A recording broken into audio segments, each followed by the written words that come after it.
বাড়িতে মেয়ে ছেলে না থাকলে রান্না বাড়ার খুব সমস্যা। দূর ভালোই লাগছে না গো। এ বাবু শোন একবার। কি বলছো বলো। বলছি বেটা এখনো তো রান্না ফান্নার কিছু ব্যবস্থা হলো না গো। খাবোটা কি? তুই এক কাজ কর, দাঁড়া।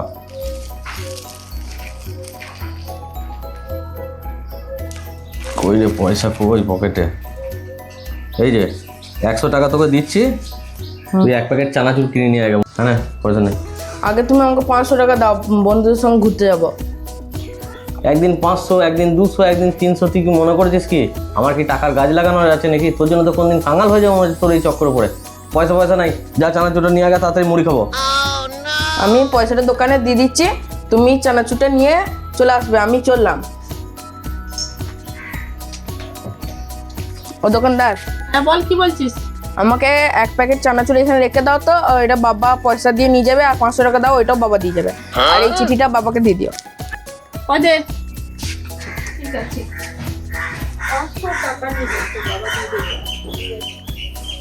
চানাচুরটা আমি এখানে রেখে গেলাম, তোর বাবা এসে নিয়ে যাবে। আর নে টাকাটা। ঠিক আছে।